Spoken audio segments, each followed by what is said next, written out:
Okay, that brings me to stage two. Now, stage two probably kicked in about 6 months after I got started in this home business venture I've been telling you about. And but after about 6 months, I'd done very well. I was happy with my results, really happy with my income results, that's for sure. But I have a hunger for knowledge, so I wanted to find out about some of the other strategies in addition to advertising with Google, and in addition to mentioning what I was doing to people that I knew. So a friend of mine told me about newspaper advertising. So I thought, okay, I'll put some ads in some local newspapers, follow her lead. That's exactly what I did. I didn't get a great result initially, but then I tinkered with it. I tested different formats. Above all, I tested different regions, because what I found was that the smaller regions, country areas, regional towns, etc., tended to do better than the bigger cities. So that was one of the lessons that I learnt. I've also found that running a big ad doesn't work much better than running a little ad, but the little ads are a heck of a lot cheaper. So I just narrowed it down and, culled excessive words and got to the point where I could put a 3-line ad up. 4 lines, absolute maximum. Classified ad. Okay? The other thing that I learned was that putting one little ad, dipping your tiny little toe in the water is not the way to do it, because it's just too small. You need to probably expand your vision, and if you haven't got the funds to do that, well, forget about advertising. So I would advertise in 6 newspapers at once. And often I'd get a discount because the publisher that I might be dealing with may have had several publications under their wing, and they would give incentives for people to advertise in those different publications. So that was local newspapers. When I was really promoting heavily to recruit people and build my team, I would also put ads in business opportunity magazines as well, and I got good pricing there. All of them worked, no doubt about it. So stage two was useful because I started to look more at offline promotional strategies.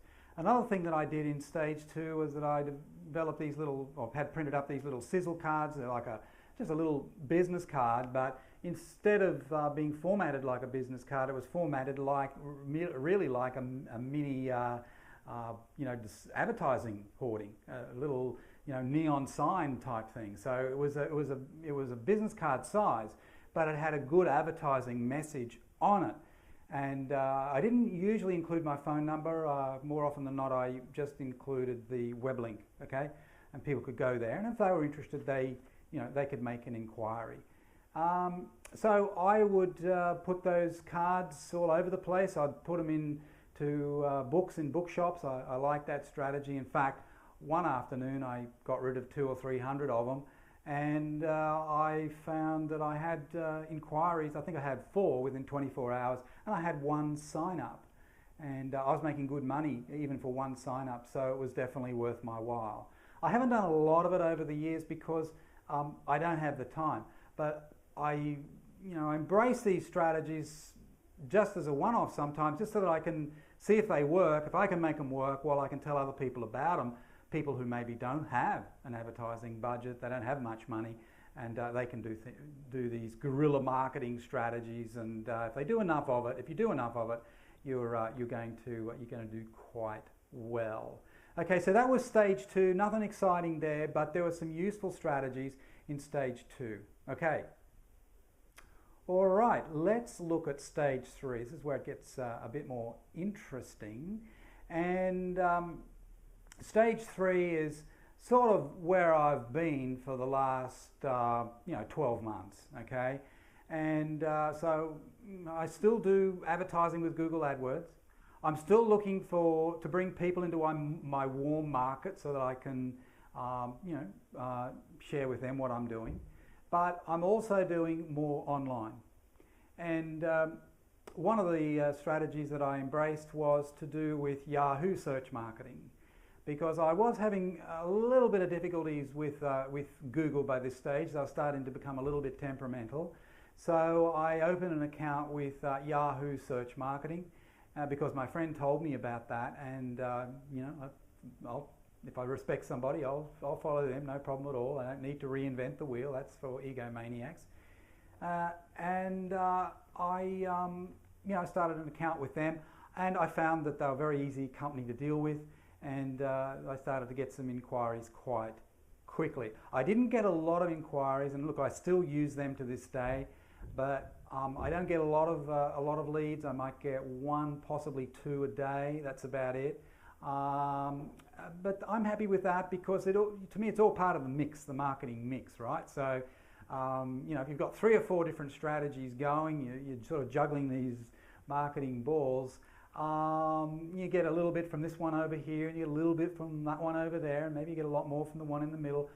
If you do it consistently, it all sort of adds up, goes into the wash, and out the other end will come a good marketing result for you. So Yahoo Search Marketing was really good. But another thing that I started doing it's actually more than a year ago. We're talking really 2009. Another thing that I did in stage 3 was that I opened an account with Facebook. Now, I've been hearing all about Facebook, but I'm a bit of a slow adopter with some of these things.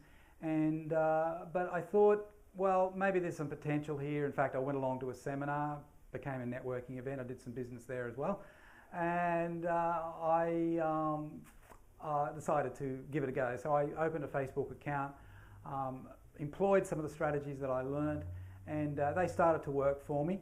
And, in 2010, I upped the strategies. I wasn't happy with my progress. I had about 1,000 friends, and I embraced a new strategy.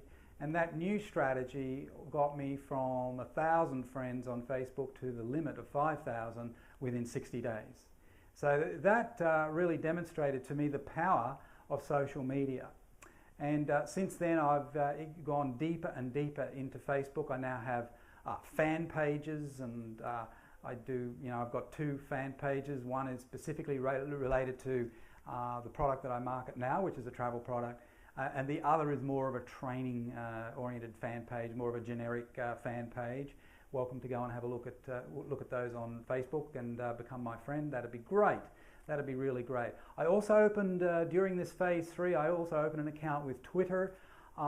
Twitter, I think, has limited value. It's certainly not the first social media program that I would recommend you get involved with. But I have had some results from Twitter. If nothing more than just getting more friends for Facebook, because I do tweets on Twitter and ask people to come and friend me up on Facebook, and that worked pretty well. I've got going on for 40,000 followers now on Twitter, so something must be working. Okay. I've also joined LinkedIn. That's a more of a business-oriented social media site. I've done very, very little there. But it's something that if I can free up a bit of space, free up a bit of time, I would like to do more there. So you can see that online networking has become quite a focus for me, and I really enjoy it. I think it's got a lot of power. There's a lot more potential to it yet. I don't think, scratched the surface. I've done quite a bit of business from it, and I plan to do a lot more business from it in the future. I've actually recorded some trainings. I've done some webinars on Facebook marketing, and certainly we can make those trainings available to you. All you got to do is ask, okay? I go into the nuts and bolts of how I went from 1,000 friends to 5,000 friends in just over 60 days with Facebook. And